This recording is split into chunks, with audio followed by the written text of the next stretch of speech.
Si de algo saben las abejas, es de flores. Hay de todo tipo y para todos los momentos. Lo importante no es solo su color, tamaño o forma, sino lo que hace sentir cada una. Y para esos sentimientos trabajan.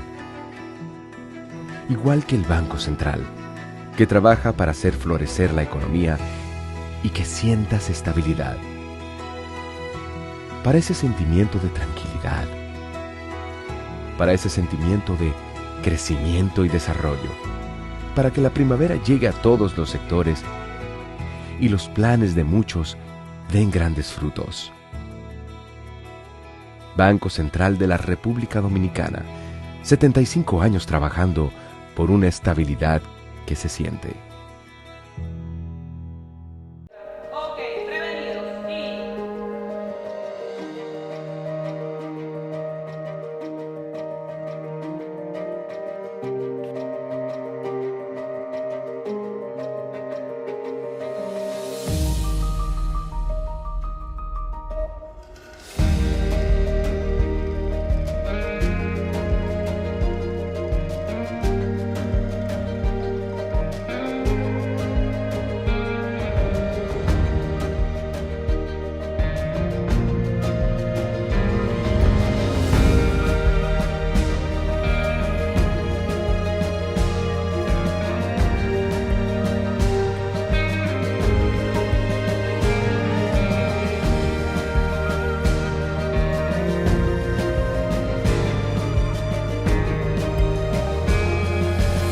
Banreservas, el banco de todos los dominicanos.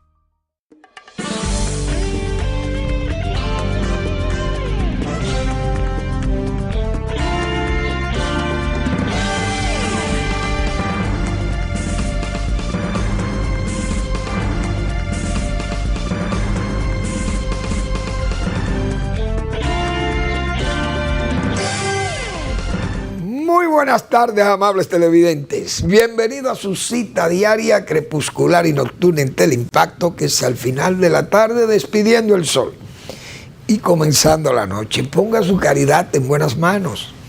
Apoye el Patronato de Lucha contra el Cáncer de Villa González Incorporado. Toda una institución fidelísima a los mandamientos cristianos y ayudar al prójimo, y más ayudarlo en momentos tan difíciles como es cuando usted padece una enfermedad catastrófica como es el cáncer.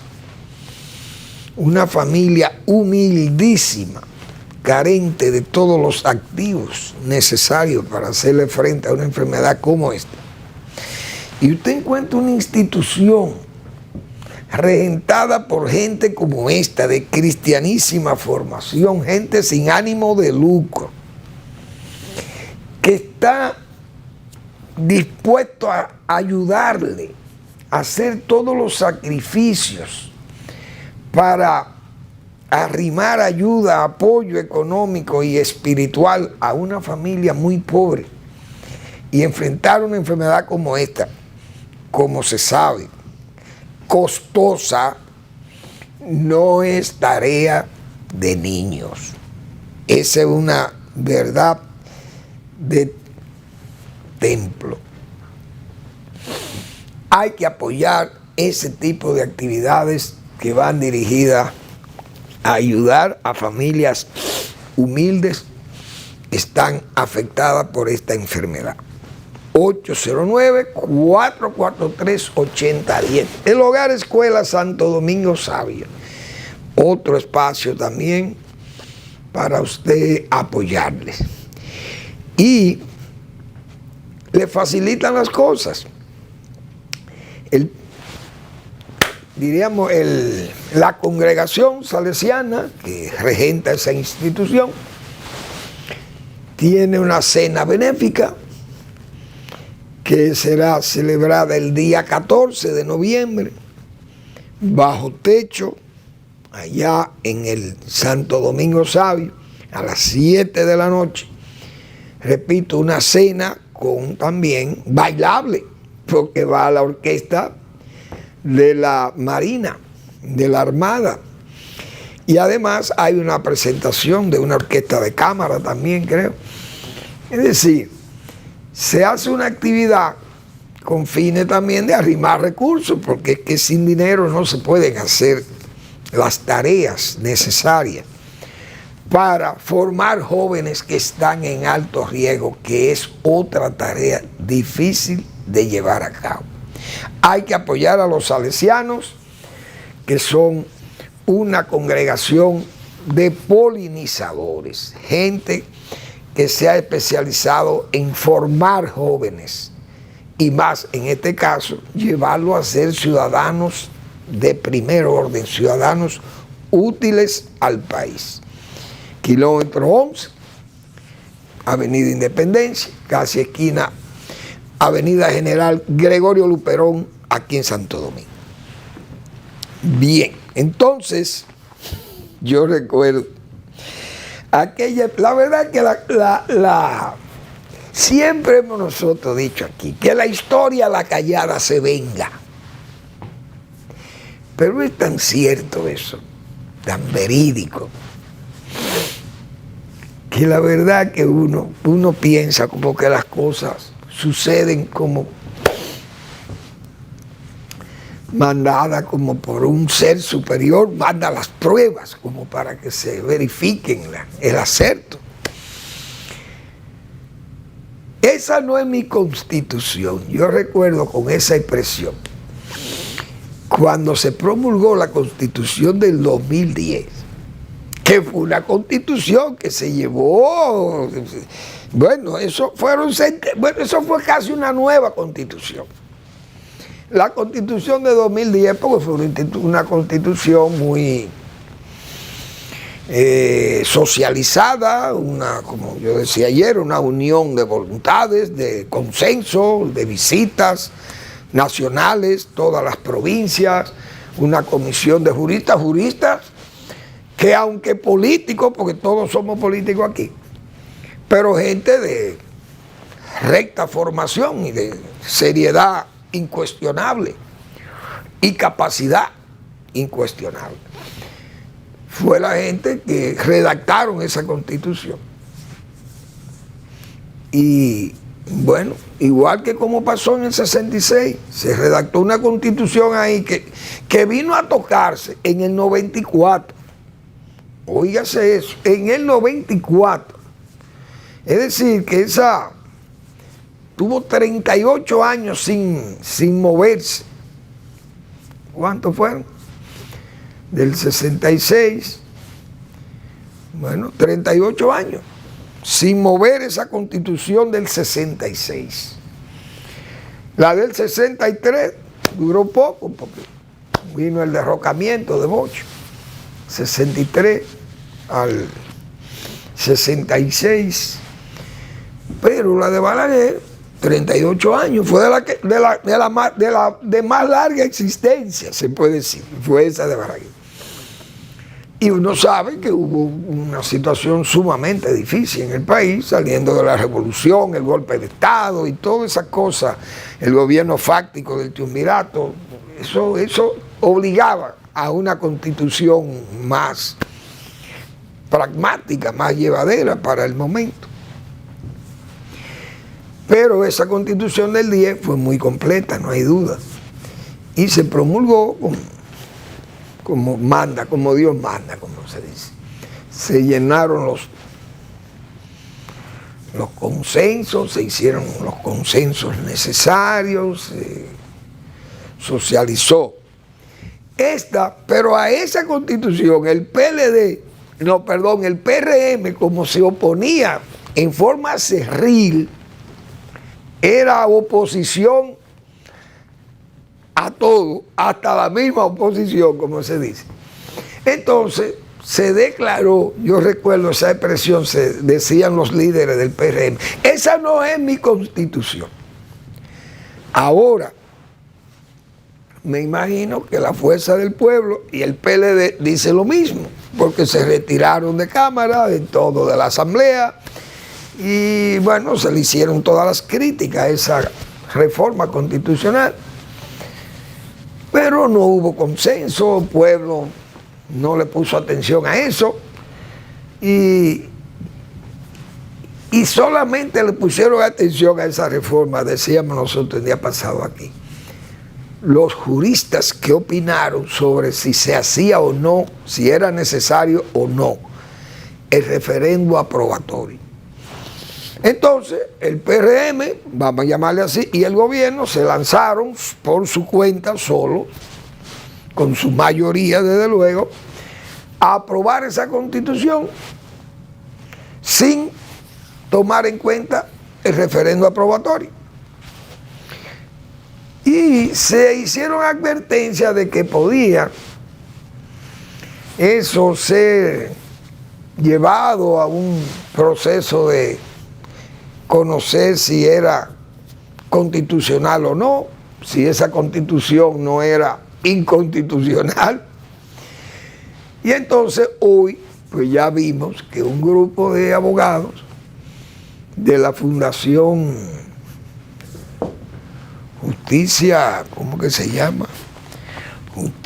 Fundación Primero Justicia. Un grupo de abogados fue al Tribunal Superior Administrativo y ponen un recurso de amparo ahí de inconstitucionalidad a la Constitución promulgada recientemente.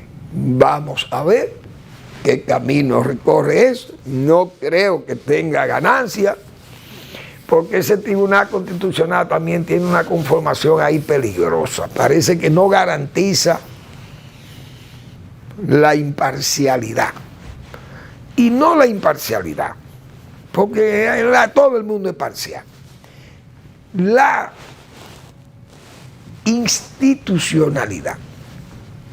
Es decir, esa palabra que incluye tanto, que debe ser sagrada, porque la institucionalidad, el respeto a la institucionalidad está por encima de toda esa nimiedad y todas esas cosas de partido, de banderías políticas. Eso tiene que estar ahí. Es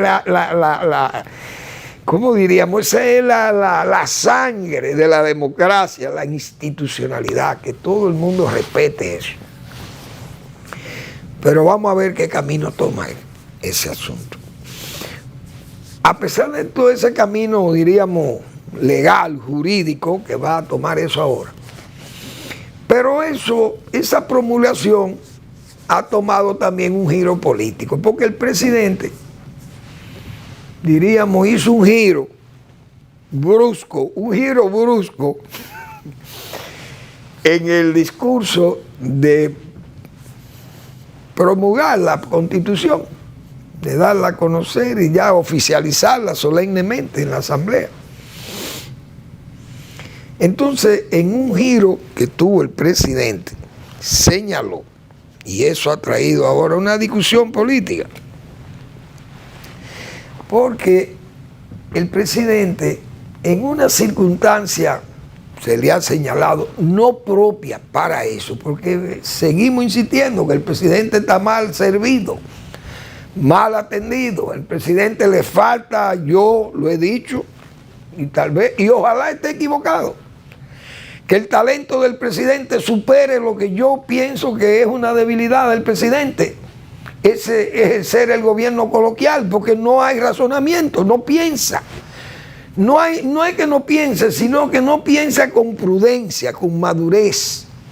Porque el gobierno de la calle anda uno, como se dice vulgarmente, en el juidero. Y en medio del tumulto y de la gente y la bulla callejera, el murmullo callejero. Entonces usted no se asienta. Eso, si una gente está al lado del presidente y lee el discurso antes del presidente darlo a conocer en la Asamblea, vamos a suponer que el presidente le pidiera la opinión a un asistente, un Salomón. Mira, fulano, léete eso. Ese es el discurso que yo voy a pronunciar. Dame una opinión de eso. Léelo. Mire, presidente, hay un giro aquí que a mí me parece que usted no debe provocar eso. eso no es una circunstancia propia para ellos. O eso no es propio para la circunstancia en que usted va a leer este discurso en la asamblea. Usted llevar eso como una especie de chisme, eso va a traer una reacción probablemente de la oposición, en este caso de la oposición del PLD, que va a crear una discrepancia que no es bueno que usted entre en una discrepancia y en un dime y direte, o de dirimir faltas y culpas en este asunto de la reforma constitucional. Y el presidente probablemente hubiera tachado esa, diríamos, infligirle ese daño o tratar de infligirle un daño a un PLD que está sumamente debilitado, un Danilo Medina que aunque rehabilitado en su partido, no hay duda que está muy debilitado políticamente y moralmente. Usted en ese discurso, repito, en esa solemnidad, usted decir que la rehabilitación de Danilo Medina le fue planteada a usted en un momento para que en el cambio constitucional se considerara la rehabilitación política de Danilo Medina o de él también, porque era rehabilitarse los dos, de que pudieran no tener impedimento para reelegirse y que la nueva reforma se aprovechara en ese momento que está en asamblea y que la asamblea podía conocer eso con una mayoría supremacista como la que tiene el PRM, se borraba el transitorio y se dejaba abierta la reelección. El presidente francamente podía hacerlo. Y eso rehabilitaba a Danilo, e incluso Danilo, decíamos nosotros desde el principio, que había una atenuación en las penas y que eso estaba alargándose de tal forma que esos juicios iban a terminar en una suerte de dispendio judicial, una cosa así. Y que había un interés, decíamos nosotros, de que al rehabilitar a Danilo, Danilo se sintiera en el deseo de manejar la oposición en una especie de separación, de no acercarla mucho a Leonel Fernández y tratar de que la oposición fuera dividida a las elecciones de mayo y que le permitiera ganar cómodo al presidente Abinader. Y cuasi sucedió así,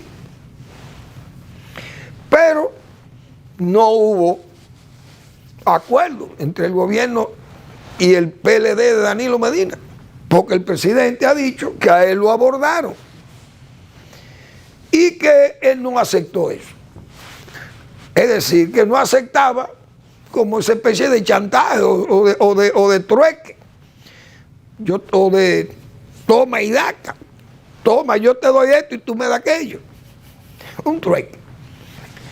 Pero eso trajo una negación, diríamos, con rotundidad y con contundencia de Danilo Medina, como de hecho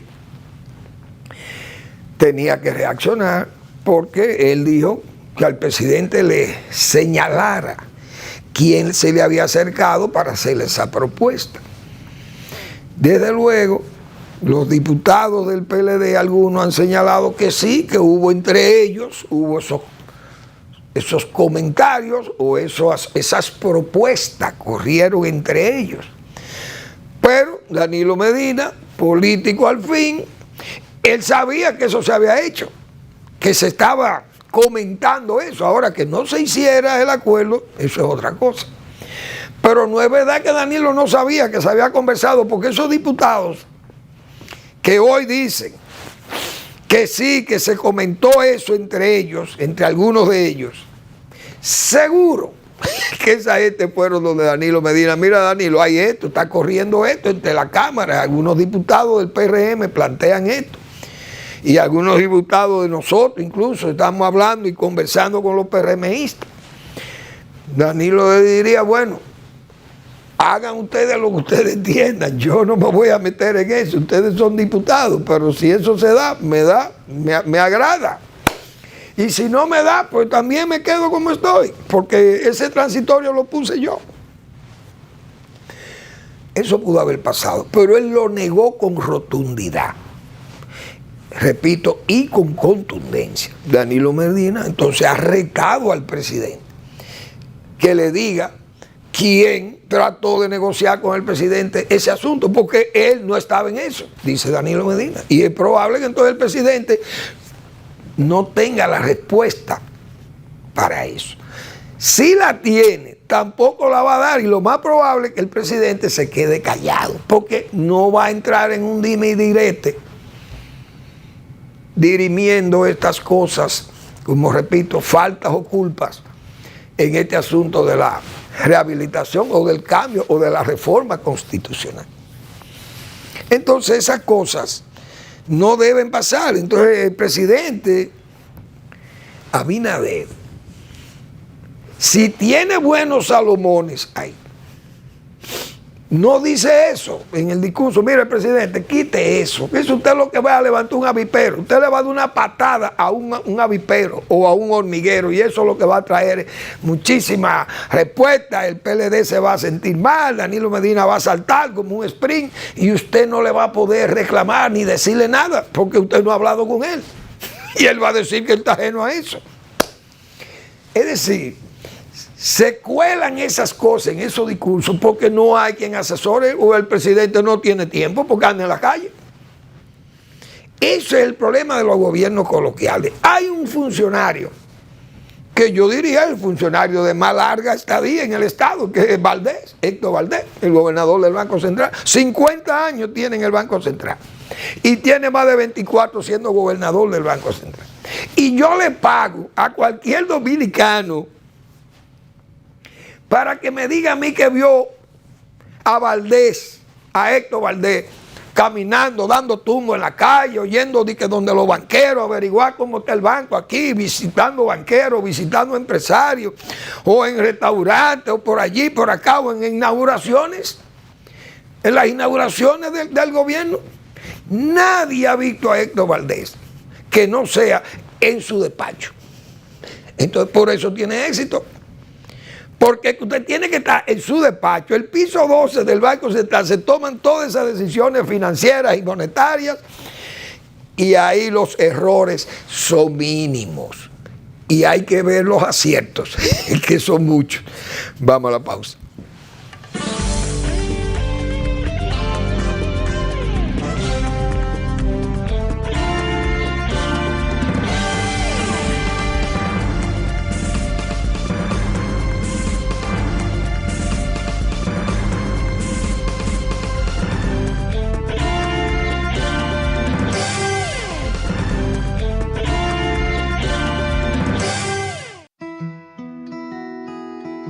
Si de algo saben las abejas, es de flores.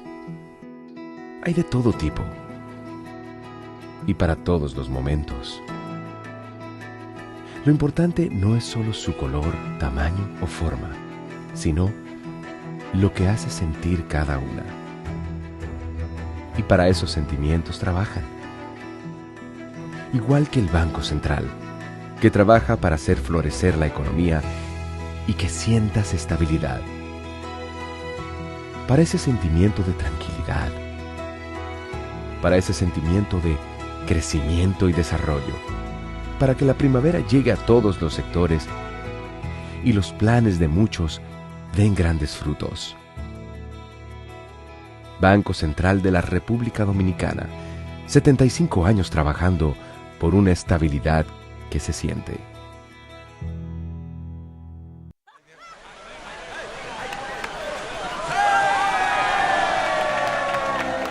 Hemos dado tantos pasos, hemos hecho sueños realidad. En cada esquina de esta tierra, ¡me voy por Nueva York! vemos toda la felicidad. Oh, oh, oh. Estamos siempre le damos para allá. Equipo que no se rinde, gente buena que nada más. En cada esquina de esta bella tierra, la solidaridad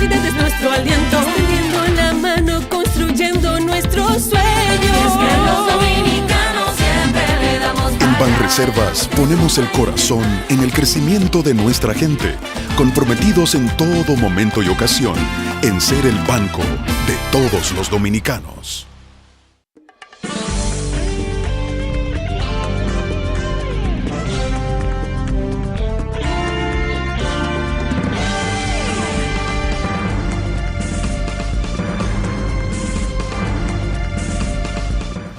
Bien, ese ejemplo que yo pongo de Héctor Valdés, lo pongo porque es un funcionario de alto nivel, tiene mucha incidencia nacionales e internacionales de la política económica del país, un funcionario que puede estar en muchas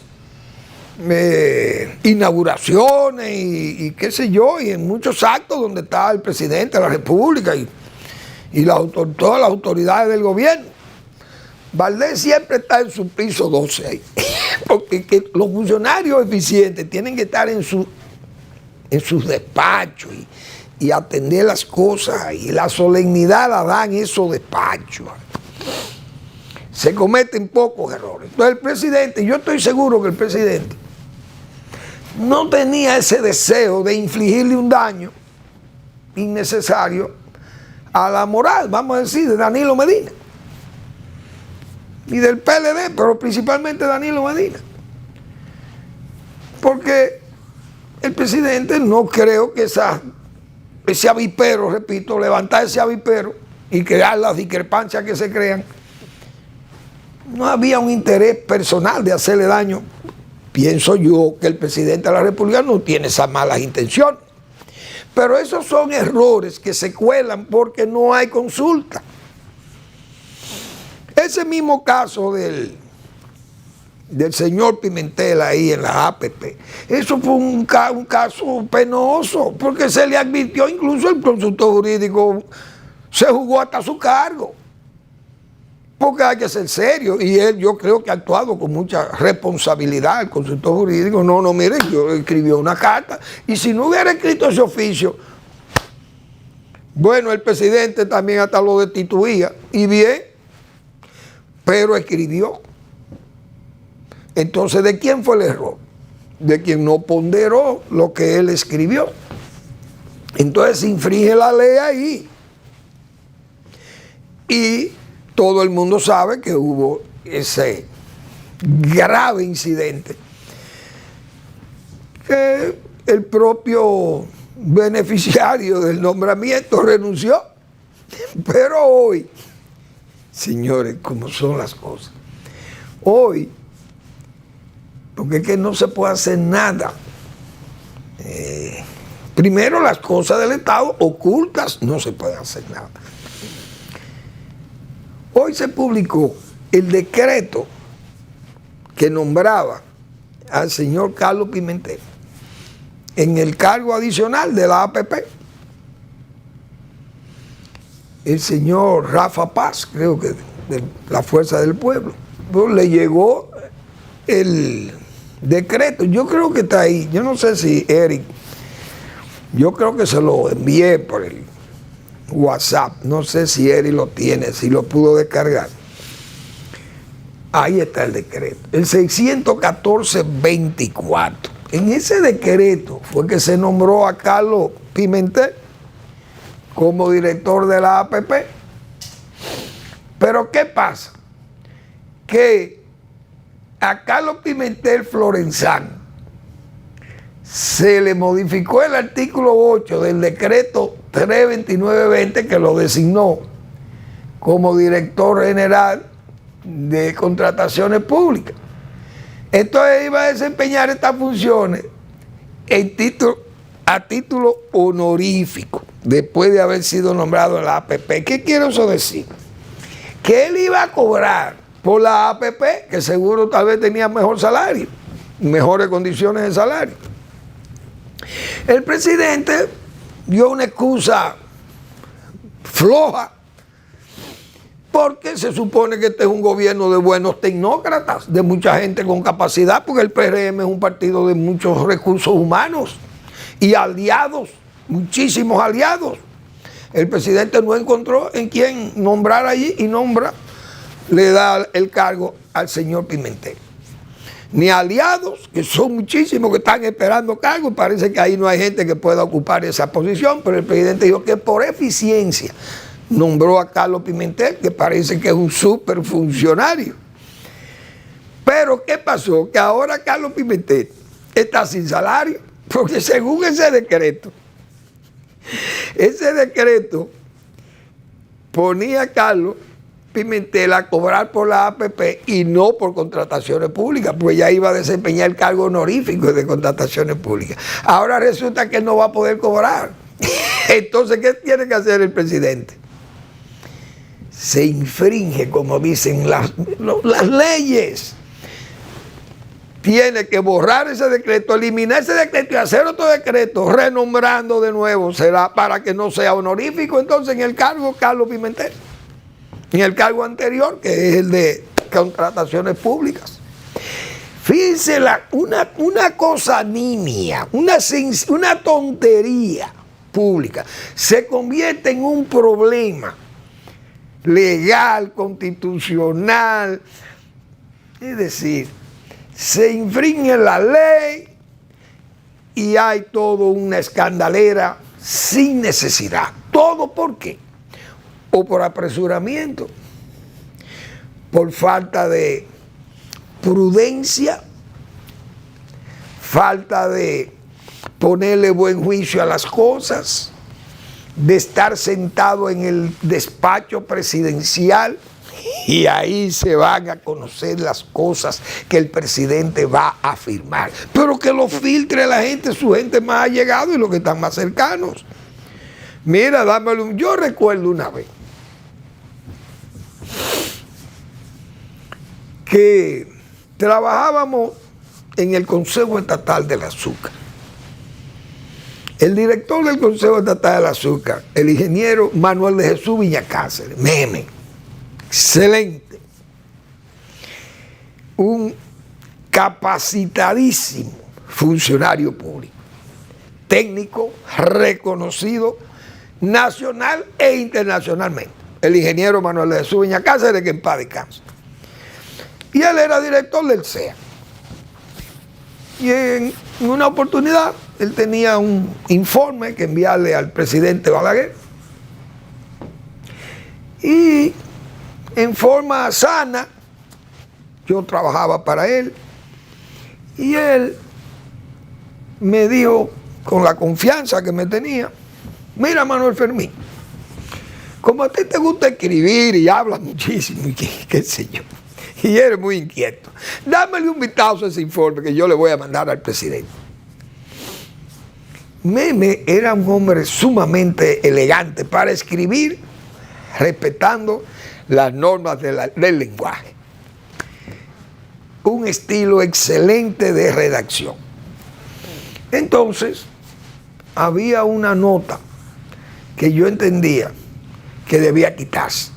Y él me dijo, ¿y por qué? Bueno, yo dije, porque a Balaguer no se le puede escribir así. Eso hay que modificar esa solicitud que usted le está haciendo. Y yo le expliqué, desde mi punto de vista, lo que entendía que había que cambiarle a ese informe. Y él temperó a cambiarlo, pues se dio cuenta que yo hice una buena observación, valga la inmodestia, pero lo digo porque 4 ojos ven más que 2, como siempre se ha dicho, y 6 todavía ven más, y 8 también. Entonces, la observación que yo le hice, Meme, que era un veterano, me dijo, tú tienes razón, y llamó a su secretaria, mira, vamos a modificar eso. Ponle esa nota que dice Manuel Fermín, vamos a cambiarla por esa nota. Porque es una cuestión de que cada quien, todo el que ha trabajado en el Estado tiene conocimiento y más o menos sabe cómo son las cosas. Entonces a un hombre como Balaguer, usted tenía que explicarle las cosas bien claras, porque Balaguer era un hombre que estaba muy bien entrenado. Y esos son los detalles. Yo me ahorro el detalle para no pecar de inmodesto, la sugerencia que hicimos, pero un hombre tan entrenado como Manuel de Jesús Viñacáceres, Meme, que temperara a cambiar eso es porque él sabía que lo que estaba, la opinión que yo di tenía valor. Y él la reconsideró. Entonces, por eso que acabo de decir, que hay que ver las cosas como socializarlas con los amigos. Y así lo hacíamos, donde quiera que hemos trabajado nosotros, siempre se socializan las cosas, porque es que aunque usted sea un sabio, los sabios se equivocan también. Todo el mundo es sujeto de equivocaciones. Entonces son errores que se cometen, que el presidente no debiera estar sometido a todas esas errancias. Dañino para la imagen del gobierno y del presidente mismo de la República. Por eso es que hago esos comentarios, porque imagínense ustedes, si seguimos así. Bueno, el PLD es una pena, digo yo, porque seguir esa suerte de ritual vasallático con Danilo Medina, ya en este caso reelecto presidente del PLD. Pero el Partido de la Liberación Dominicana no creo que ya, para mí, no sale a camino. Porque Danilo Medina se convirtió en el sepulturero del PLD. Los PLDistas que están ahí, adscritos, diríamos, casi por una especie de personalismo que hay en ese partido, de que Danilo Medina se ve como una especie de Dios vivo ahí, entre de agradecidos, gente, la mayoría fueron todos sus funcionarios del gobierno, le agradecen su estancia en los cargos que él le brindó, que le sustentaron, o le sustentó él como presidente. Y esa gente sienten una devoción prácticamente por el señor Danilo Medina, Dios vivo del PLD. Pero el que ve la conducta que ha tenido ese partido, ese directivo del PLD, tiene que darse cuenta que las crisis que ha pasado ese partido la ocasionó Danilo Medina. Por envidia, por asuntos de acoso político a sus adversarios, por venganzas personales, por disputas de liderazgo, etcétera, etcétera. Entonces, usted provocó el desmadre de esa organización que era toda una oligarquía de masa, hemos dicho nosotros, y ha desmembrado la institución que la ha llevado prácticamente, o no prácticamente, hoy el PLD es un partido bisagra, decíamos el día pasado, y esto está confirmado porque ya sus números no dan para competir ni en primera ni en segunda vuelta en el nuevo cuadro político que hay en el país. El PLD entra ya en un partido que tiene que ser un partido de negociación, y lo fue en las elecciones pasadas, y lo demostró, y lo vimos ahí, y los resultados todavía son más contundentes, porque sus números no alcanzan para ser un partido de segundo lugar, ni de del primer lugar menos, pero fue un partido que estuvo en esos lugares firmemente establecido en esos lugares, y llegando a poner récord de votación de casi un 62% votó por Danilo Medina en el 16. Pero ¿quién provocó esa caída de 52 puntos? Señores, ustedes saben qué caída electoral es para un partido caer 52 puntos en 8 años. Es decir, del 16 al 24 el PLD perdió 52 puntos, porque de 62 quedó en 10 en las elecciones pasadas del 24 de este año.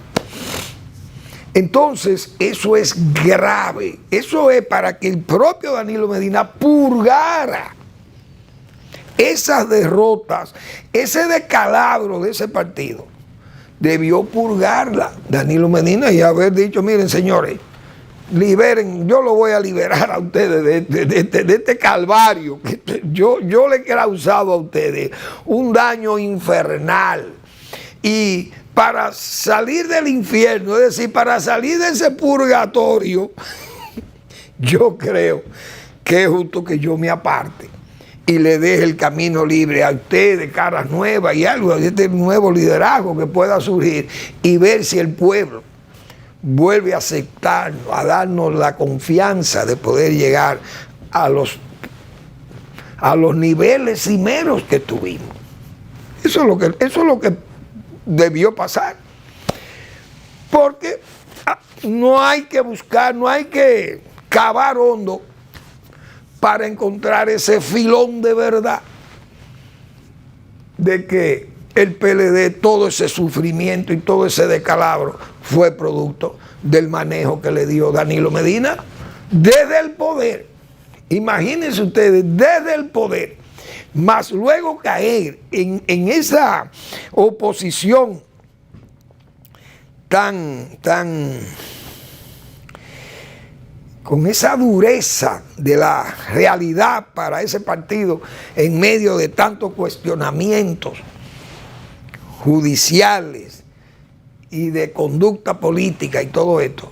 Lamentablemente, ese partido hoy está en una situación que difícilmente, digo yo, pueda levantar vuelo de nuevo y llegar a los niveles a donde estuvo. Por lo menos mientras sigue ese liderazgo. Ya un liderazgo cuestionado, gastado, acabado, que no tiene un discurso ni tiene una propuesta para el país que no sea la degradación. Es lo único que pueden exhibir. Vamos a la pausa.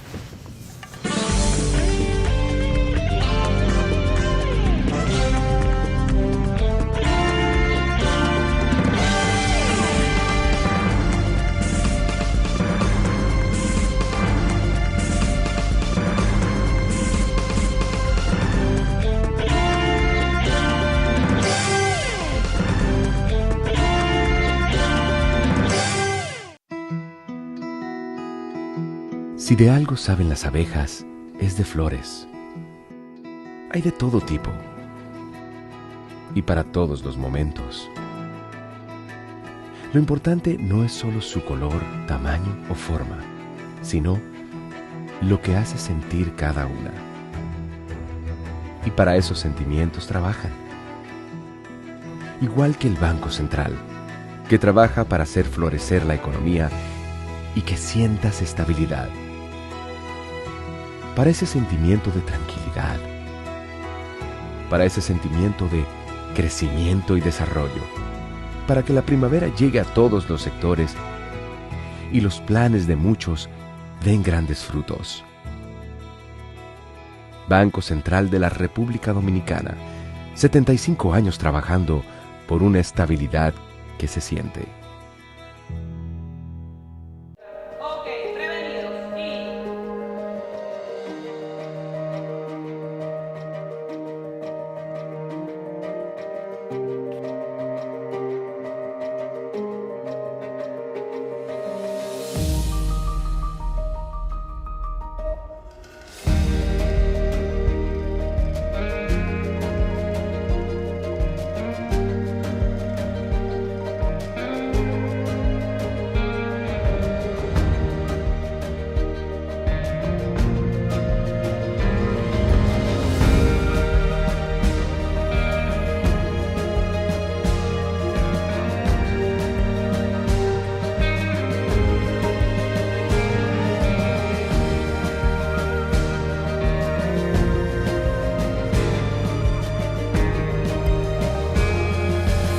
Banreservas, el banco de todos los dominicanos.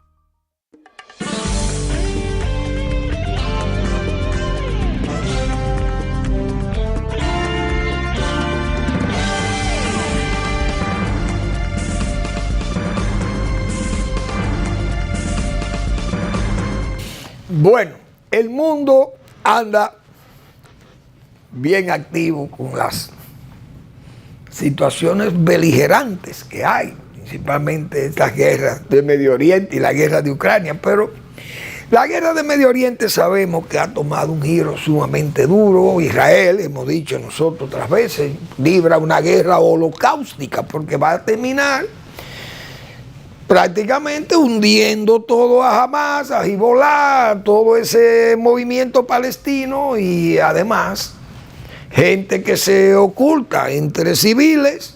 Israel peleando esta guerra en medio de civiles, no hay duda que va a crear una situación holocáustica. Miles de muertos. Se cuentan por decenas de miles, 40.000 o más se ha señalado. Eso ha traído muchas críticas a Israel porque son verdaderas matanzas.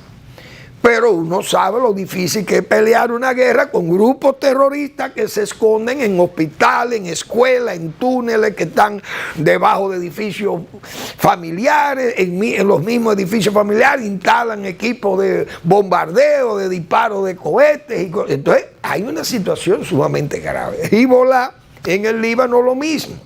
Se artilló y se estableció allí de tal forma que pusieron en estado de guerra todas las fronteras israelíes.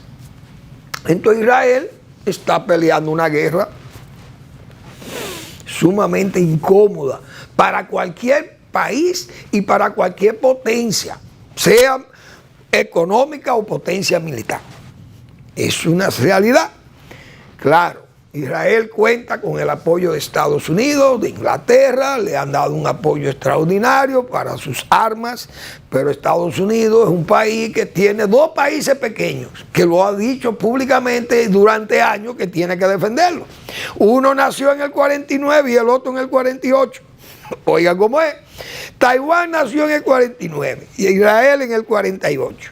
Uno tiene 75 años y el otro tiene 76 años. Las dos miniaturas, pero son hoy dos potencias tecnológicas y económicas del mundo. Ese apoyo que Estados Unidos le da a Israel es un aviso a China.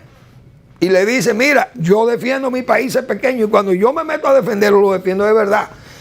Nosotros estamos defendiendo a Israel contra bombardeos, lanzaderas de misiles. Nosotros tenemos establecido aquí bases de lanzamiento de defensa, baterías de defensa, y la manejamos nosotros aquí. Nosotros vamos a proteger a Israel. Pero esa protección a Israel quiere decir que se la vamos a dar a Taiwán también. Por eso China, me imagino que está advertida. Pero esa es la guerra de Medio Oriente, que uno sabe los problemas que ha traído, que Israel ha sido muy criticado. Y Naciones Unidas quiere tapar muchas cosas que han pasado ahí y que ellos saben que Israel las sabe. Que los agentes de Naciones Unidas han servido de agentes del Hamas y de los terroristas para esconder, tapar y manejarse ahí políticamente y militarmente en esa zona de guerra. Israel ha sacado prácticamente a la ONU, al servicio de refugiados de la ONU. Se me largan de aquí y lo sacó porque saben que hay connivencias. Atacó en el sur del Líbano también, donde están establecidas las fuerzas especiales de Naciones Unidas, una fuerza para la paz que decíamos nosotros, ¿qué buscan ahí? Si ahí no hay paz, ¿qué buscan ahí?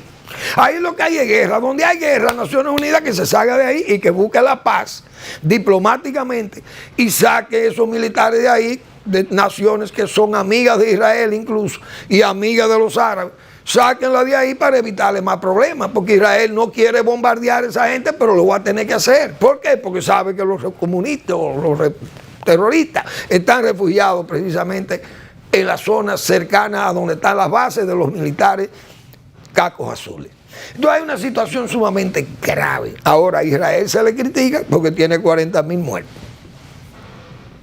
Pero Rusia, Putin, que ha hecho el ridículo porque aquel ejército invencible, la Unión Soviética, la Rusia zarista, la Rusia soviética, todas esas armas y tenga que apelar a un país hambreado como Corea del Norte, una dictadura roja, dinástica, peor, una dinastía roja.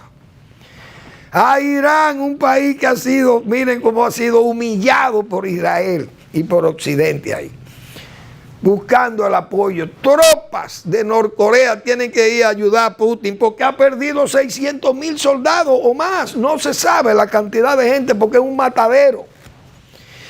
El ejército de Rusia está diezmado y tiene que apelar a tigres, a presos, señores, nepalíes, gente de la India, gente de Cuba, gente de África, peleando en Rusia por dinero, mercenarios. ¿Y qué ejército es este?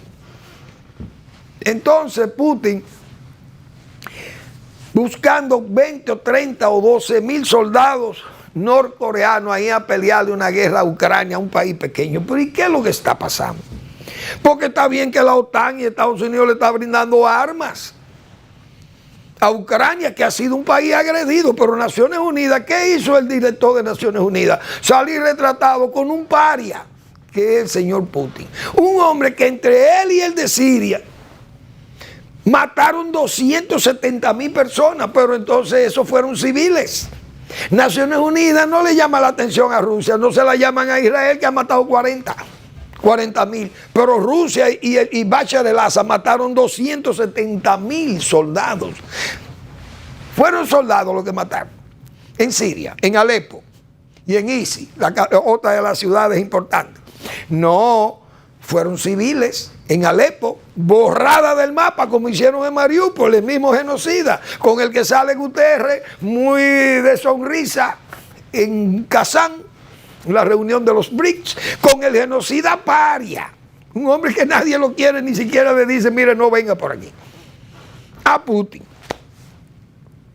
Entonces hay una situación muy grave y Rusia está peleando una guerra que no se sabe qué es lo que le ha pasado al señor Putin, porque esta Rusia poderosa tenga que apelar a Corea del Norte y a Irán para irle a pelear una guerra a Ucrania, un país que está diezmado por la guerra.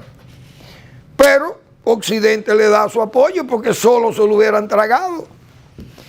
Es decir, el ejército de Putin ha perdido centenares de miles de hombres que se ha quedado sin gente para pelear una guerra con un país pequeño.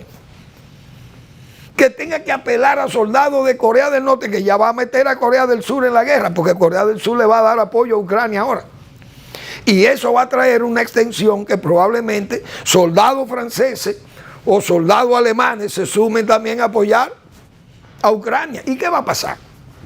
La guerra se va a extender porque este señor genocida quiere ocupar a Ucrania cuando se ha señalado que Ucrania quiere ser de la OTAN, que la OTAN le falló, que OTAN le cambió los planes a Putin, pero resulta que a Ucrania le cambiaron los planes también, porque en Budapest, en el 91, el señor Clinton y el señor Yeltsin firmaron un acuerdo de que a Ucrania no se le iba a invadir y que entregara las armas atómicas que tenía Ucrania. Ucrania las entregó con la garantía de que nunca sería invadida por Rusia. Pero Rusia lo invadió en el 2008 con bandera falsa en el Donbass, en el este de Ucrania. Y miren por dónde va la guerra. Después de esa invasión fue la de Crimea. Y después de la de Crimea vino la del 22.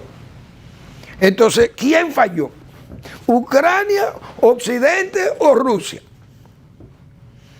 Es muy difícil. Pero Putin sabe que hay unas elecciones cruciales en los Estados Unidos que vienen ahora en una semana más. ¿Qué va a pasar con Donald Trump? Yo dije que Donald Trump va a perder esas elecciones porque es un loco. Un hombre dinamitero, ahí ya se creó un problema con los boricuas, con Puerto Rico, llamándole a la isla de Puerto Rico que es una isla flotante de basura. Es decir, son una basura lo que hay ahí, los boricuas.